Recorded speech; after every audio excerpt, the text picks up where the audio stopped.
절대 지고는 못 견디는 사람. 어떻게든지 안갚음을 해야 직성이 풀리는 사람 있을 수 있죠. 교회에도 있을 수 있습니다. 우리는 교회를 다니면 다 천사가 되는 줄 아는데 다 천사 되는 건 아닙니다. 성품이 하루아침에 바뀌지 않지 않습니까? 간혹 아니 어떻게 교회 다니는 사람이 그런 행동을 할 수 있냐고 그러는 분이 있는데 제가 꼭 이렇게 대답을 해줘요. 교회를 다니니까 그 정도죠. 교회 안 다녔으면 어쩔 뻔했습니까? 저도 보통 성격이 아니었습니다.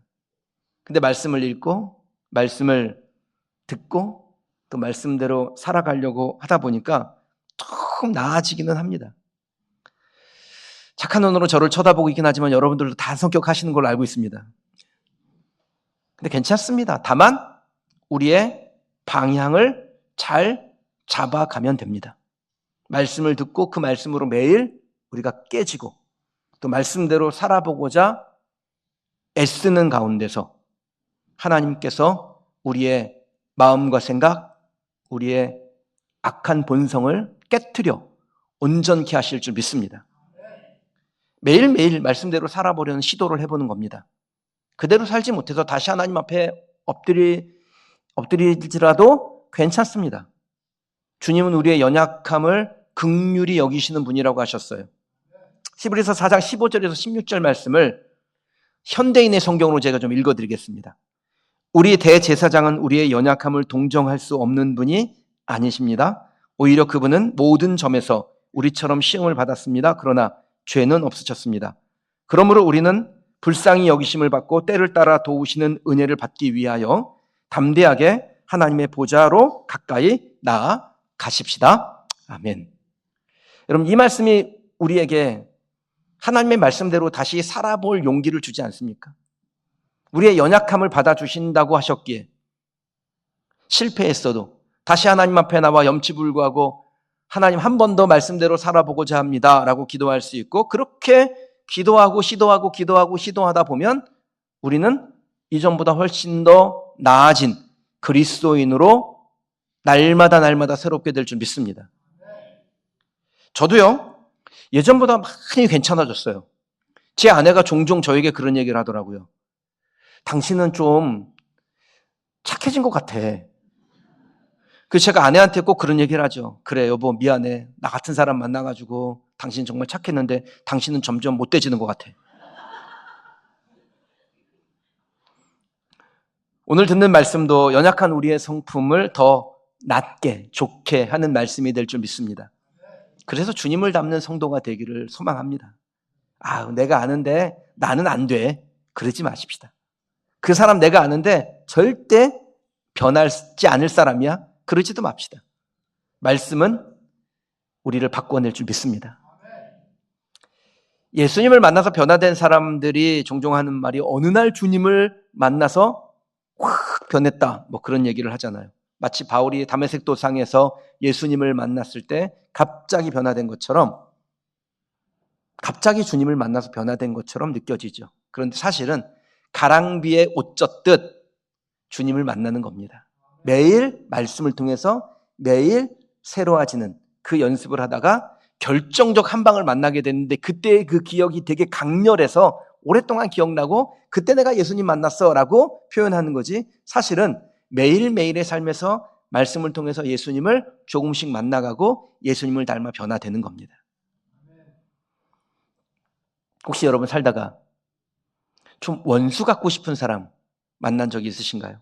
난 다 참는데 이건 못 참아. 뭐 이런 거 있습니까? 누구에나 이런 순간이 있지 않습니까? 여러분을 폭발시키는 포인트는 어디입니까? 살다가 원수 갖고 싶은 순간 베스트 3래요. 1. 내 자식 왕따 당한다는 소리 들을 때. 이거 못 참죠. 예. 특히 젊은 엄마들 정말 못 참죠. 돈 떼먹고 도망간 인간이 잘 먹고 잘 산다는 소식 들었을 때. 이것도 참을 수 없죠. 3. 운전할 때 깜빡이도 없이 확 끼어들거나 경적 울려서 위협할 때. 똑같이 해주고 싶죠. 지난주에 그 유기분 은퇴 권사님이 교회를 못 오고 계셔가지고 제가 댁으로 좀 찾아뵙는데 자이 사시거든요. 그 제가 자이 자주 안 가니까 출입구가 어딘지 잘 몰라가지고 그 출입구 앞에서 한 2초 정도 머뭇머뭇했습니다. 그런데 뒤에서 누가 클락션을 세게 누르고 확 앞으로 가면서 저를 쫙 째려보는 거예요. 그래서 저도 창문 딱 열고 쫙 째려보면서 뭐 그리 급한 일 있다고 그러고 싶었으나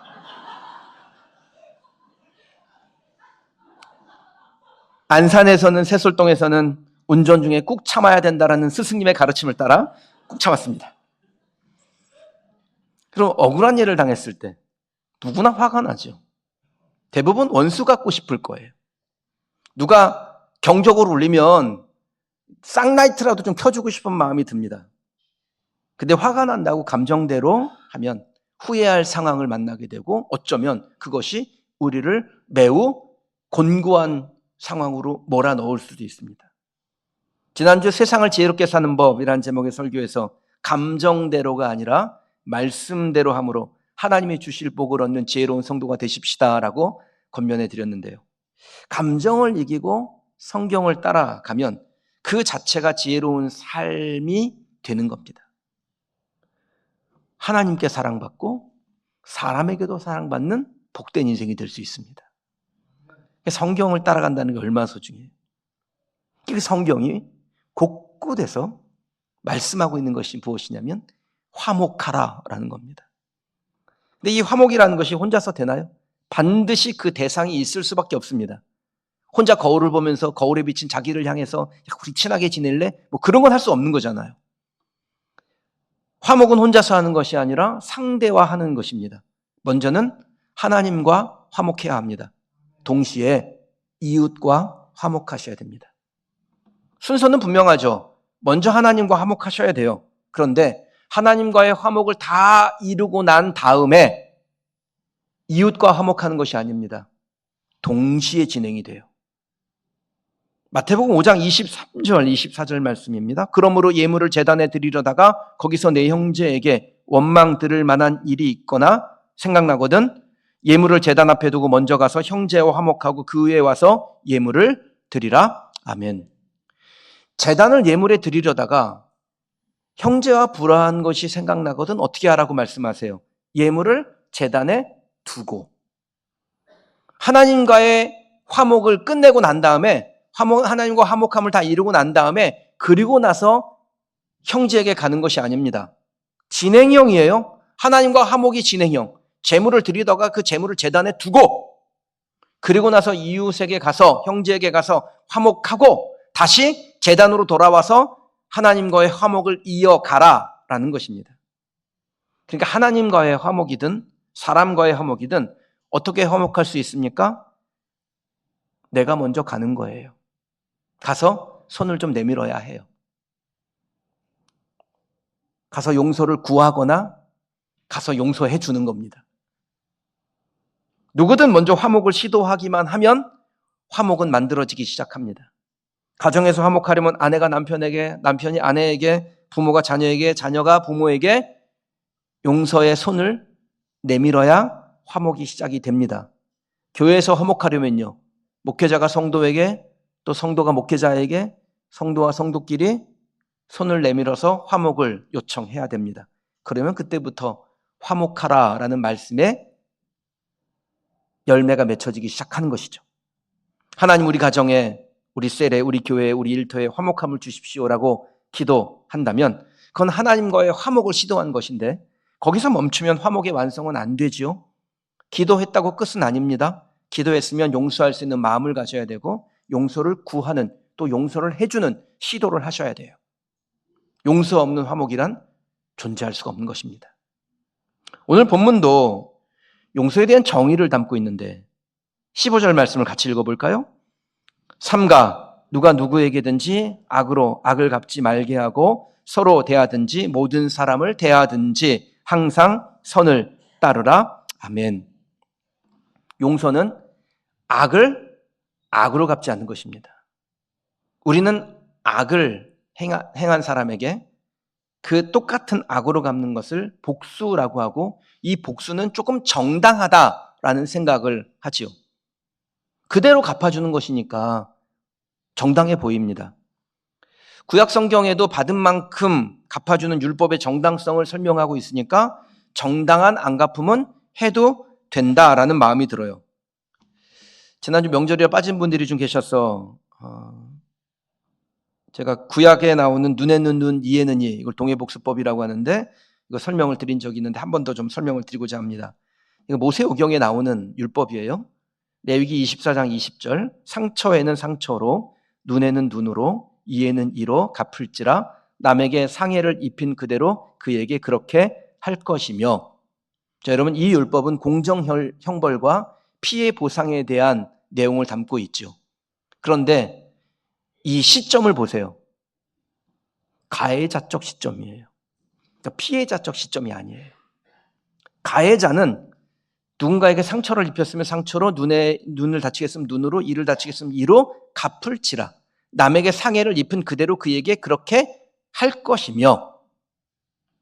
그러니까 왜 눈에는 눈이고 이에는 입니까? 그게 공정한 형벌이라 그래요. 그러니까 눈에는 눈, 이에는 이로 갚으라고 한 것은 피해자에게 너 이 정도는 받아내야 돼 라는 것이 아니라 가해자에게 너 이처럼 갚아야 돼, 정당한 피해 보상에 대한 말씀인 겁니다. 그래서 예수님은 이 부분에 대한 새로운 해석을 주셨죠. 하나님이 주신 율법을 복수의 법으로 쓰지 말고 은혜의 법으로 바꾸라는 것입니다. 가해자는 율법에 따라서 피해자가 억울하지 아니하도록 공정한 형벌을 받고 적절한 그 피해를 보상하며, 피해자는 가해자가 용서를 구할 때 은혜의 법을 따라 용납하라라는 거예요. 그러니까 예수님의 시각에 따라 율법에 대해서 순종하려고 하면 반드시 필요한 것이 있죠. 서로 간에 선한 뜻이 있어야 됩니다. 가해자는 자신의 실수를 보상하려는 선의, 피해자는 가해자를 용서해야겠다는 선의, 이것이 있어야 은혜의 날이 임한다라는 것입니다. 이게 예수님의 방법이고 하나님 나라의 지상구현이에요. 그러니까 율법에 담긴 진리의 눈을 감고 눈에는 눈이라고 했다, 이에는 이라고 했다, 그대로 받아낼 거야. 그런다면 하나님의 말씀을 왜곡하는 것입니다. 받은 만큼 돌려줘. 이게 정당해 보이겠지만 하나님의 방법은 아닙니다. 도리어 하나님은 그것을 악한 것이라고 하셨습니다. 악을 악으로 갚는다. 상대방에게도 악이 있지만 그것을 갚아내는 나도 지금 무엇으로 갚는 거예요? 악이에요. 나의 방법을 악이라고 표현하신 겁니다. 혹시 여러분에게 악한 감정으로 대하는 누군가가 있습니까? 그래서 견딜 수 없는 감정의 동요를 혹시 경험해 본 적이 있으신가요? 비슷한 일을 당해본 경험이 있는 저도 여러분을 위로하고, 또 그와 같이 억울한 일을 당하셨으나 그 고난 중에도 묵묵히 감내하셨던 예수님께서 여러분들을 위로하여 주실 줄 믿습니다. 그렇기 때문에 우리는 할 수 있는 겁니다. 억울할 때 그 억울함을 내가 갚지 않고 하나님을 통해서 나의 억울함을 해결할 수 있는 거죠. 그게 뭡니까? 기도하는 거예요. 억울한 일을 만났을 때 즉시 하나님께 기도함으로 내 끌어오르는 감정대로가 아니라 기도하는 가운데 내게 주신 하나님의 말씀대로 나를 통제하고 말씀이 나를 이끌어가게 하는 것입니다. 두 가지의 측면에서 우리에게 유익하죠. 일단 하나님께 위로를 받아요. 심판을 하나님께 넘겼기 때문에 하나님이 알아서 하십니다. 나는 위로받고 그 과정 가운데 하나님께서 공의를 이루어 가신다라는 거예요. 그 하나님을 믿는 겁니다. 로마서 12장 19절 말씀이에요. 내 사랑하는 자들아 너희가 친히 원수 갚지 말고 하나님의 진노하심에 맡기라 기록되었을 때 원수 갚는 것이 내게 있으니 내가 갚으리라 주께서 말씀하시니라. 여러분, 하나님이 하실 일이 있는데 내가 하겠다고 나서는 것도 교만입니다. 그러니까 우리는 감정대로가 아니라 말씀대로 하면 하나님의 뜻대로 행한 것이 되고, 하나님의 뜻대로 행한 우리에게는 이 땅에서의 형통은 물론이요 영원한 생명도 얻게 돼요. 요한일서 2장 17절에 이 세상도 그 정욕도 지나가되 오직 하나님의 뜻을 행하는 자는 영원히 거하느니라. 저와 여러분들이 하나님의 뜻, 하나님께 맡기고 하나님이 해결하실 것을 믿는 그 주권에 대한 신실한 믿음을 가지고 우리의 감정을 이기고 성경대로 함으로 인해서 결국은 하나님의 은혜를 누리는 성도가 되시길 주님의 이름으로 축원합니다. BC 401년에요. 16살의 나이에 메윈 스카트라는 한 소년이 아일랜드의 야만 부족에게 잡혀 노예 생활을 하게 됩니다. 노예로 잡혀가서 비참한 현실을 경험하는데 매일매일 하나님 앞에 기도했어요. 5년이 지난 후에 가까스로 그 노예 생활에서 탈출하여 부모의 품으로 돌아올 수가 있었습니다. 근데 집으로 돌아온 소년에게 하나님께서 계속해서 꿈을 꾸게 하시는데 꿈속에서 똑같은 말씀을 들려주세요. 내가 납치됐던 곳으로 돌아가서 그들에게 그리스도를 전파하라. 이 소년에게 갈등이 됐겠습니까? 안 됐겠습니까?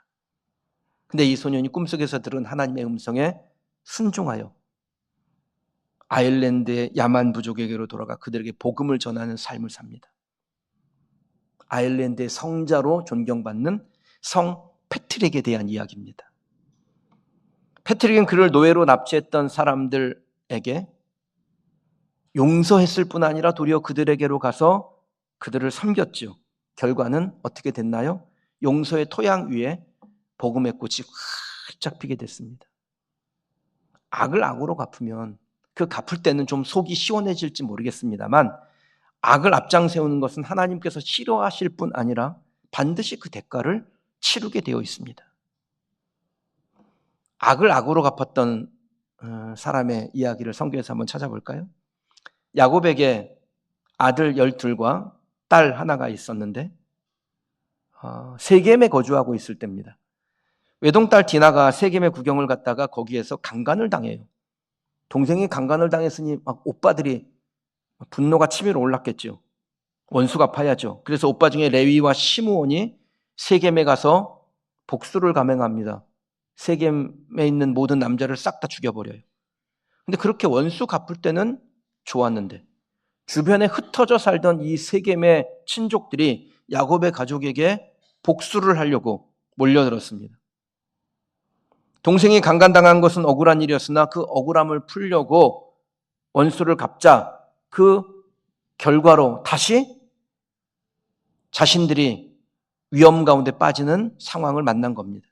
갚을 때는 후련했는데 갚고 나면 그 끝자락에 불안과 두려움이 남게 되어 있죠. 반대로 악을 선으로 이긴 사람의 이야기도 성경에 나옵니다. 야곱의 아버지 이삭인데요. 이삭은 수고하여 얻은 우물을 빼앗기는 아픔을 겪습니다. 이삭을 시기하던 그랄의 목자들이 와서 이삭이 수고하여 얻은 2개의 우물을 빼앗아 갔어요. 자기의 것이라고 막 생떼를 써서 가져갔습니다. 그 당시 우물이라는 것은 목축업을 하는 사람들에게 정말 생명의 근원과 같은 거예요. 창세기 말씀에 이삭이 이 우물을 샘의 근원이라고 불렀으니까 그 우물을 어떤 감정으로 받는지를 알 수 있지요. 큰 기쁨이었습니다. 그런 우물을 빼앗겼으니 이삭의 마음이 어떠했겠습니까? 이날 이삭이 얼마나 화가 났는지요. 빼앗긴 우물의 이름을 에색, 불공평하게 강탈당하다라고 이름을 정했습니다. 에색만 빼앗긴 것이 아니라 빼앗긴 우물이 또 하나 있었는데 이전보다 더 억울했어요. 그래서 2번째 빼앗긴 이 우물의 이름을 싯나라고 불렀는데 그 뜻은 원수같이 숨어서 기다렸다라는 뜻입니다. 그러니까 이삭의 분노가 어느 정도였는지 알 수 있는 게 이 싯나라는 단어에서 마귀의 이름인 사탄이 파생되어 나옵니다. 우물을 빼앗겼던 억울한 이삭의 분노를 짐작할 수가 있죠. 여러분 생각 같으면 밤에 몰래 가서 우물에다 독이라도 타고 오고 싶습니다. 그런데 이삭은 순순히 우물을 포기해요.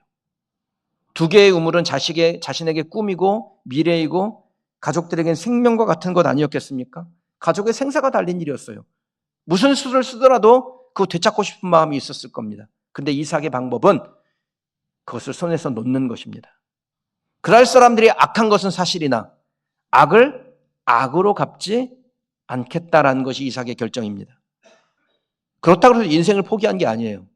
다시 우물을 팝니다. 우물을 파는 이삭의 마음에 무슨 생각이 있었을까요? 아, 이거 판다고 뭐 달라질까? 또 빼앗길 텐데 괜한 짓 하지? 그랬을까요? 아니요. 하나님이 나에게 더 좋은 것을 주신다. 그 마음으로, 그 믿음으로 새로운 우물을 파는 겁니다. 전 여러분들이 억울한 일을 만났을 때 그 억울한 마음 하나님께서 위로하여 주시길 바라고 그 위로가 여러분들에게 용기가 돼서 새로운 우물, 새로운 시작으로 나아가는 우리 성도들이 되시길 축원합니다. 2022년 신년 부흥회 강사로 갈멜산 금식기도원 조성건 목사님 오셨던 거 기억하시죠? 그 부흥회가 저에게 큰 은혜가 되었을 뿐 아니라 그 부흥회가 끝나고 저에게 큰 시련이 있었습니다. 다 말씀드리긴 곤란한데 그 사건은 순전히 나만 억울한 일이었어요. 나는 관계되는 것도 아닌데 어떻게 하다 보니까 내가 마지막에 제일 억울한 사람이 됐어요. 근데 꼭 그럴 때 하나님이 미리 말씀을 주시잖아요. 그 부흥회 때 수많은 말씀을 들었는데 그 중에 정말 나한테 기억이 되는 말씀이 딱 강렬하게 들어온 게 있었어요. 하나님은 좋으신 분입니다. 하나님은 좋은 것만 주지 않습니다. 하나님은 좋게 바꾸십니다. 이거였습니다. 하나님은 좋으신 분입니다. 하나님은 좋은 것만 주지 않습니다. 하나님은 좋게 바꾸어 주십니다. 그때 제가 당한 건 저에게 좋지 않은 일이었습니다. 근데 그 일을 파헤쳐서 나의 억울함을 막 해결하고 원수를 갚고 그렇게 하지 않았어요. 그랬더니 좋게 되었어요. 제 의사와 상관없이 틀어졌던 관계도 다 하나님께서 좋게 회복해 주셨어요. 악을 선으로 이긴 사람에게 하나님께서 예비하신 복은 그 이전보다 훨씬 더 좋게 되어진 것을 받는 것입니다. 아까운 우물 2개를 빼앗겼음에도 하나님이 좋게 바꾸신다라는 믿음으로 새로운 우물을 팠던 이삭에게 하나님께서 더 좋은 것을 주시죠. 창세기 26장 22절입니다. 이삭이 거기서 옮겨 다른 우물을 팠더니 그들이 다투지 아니하였으므로 그 이름을 르호봇이라 하여 이르되 이제는 여호와께서 우리를 위하여 넓게 하셨으니 이 땅에서 우리가 번성하리로다 하였더라. 아멘.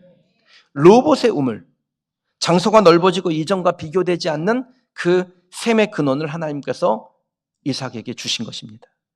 만일 이삭이요, 그 에색과 신나 너무 아까워서 억울해서 나 그걸 도로 찾아야겠어 거기에 몰두했다면 르호봇의 우물을 만날 수 있었을까요? 지난날의 억울함에 빠져서 악을 악으로 갚는 것은 정당한 거지 그래야 정신건강에 해롭지 않아. 그랬다면 잃어버린 우물 되찾을 수 없죠. 거기다가 장소가 넓어진 더 좋은 르호봇의 우물도 만나지 못했을 것입니다. 사랑하는 성도 여러분,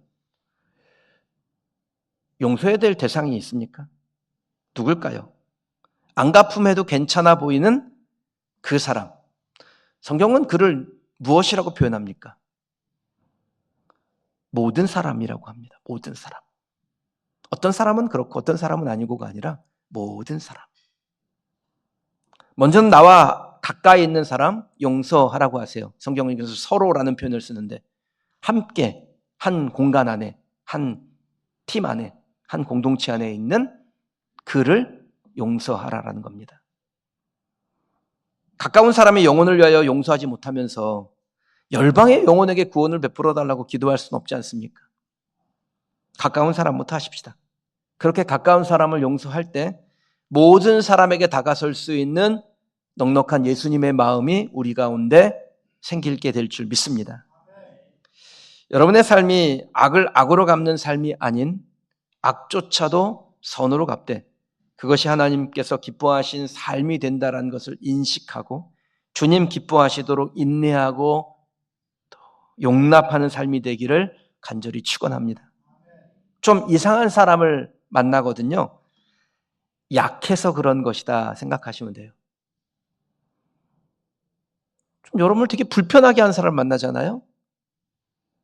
그럼 그 사람이 약해서 그렇구나 이렇게 생각하시면 됩니다.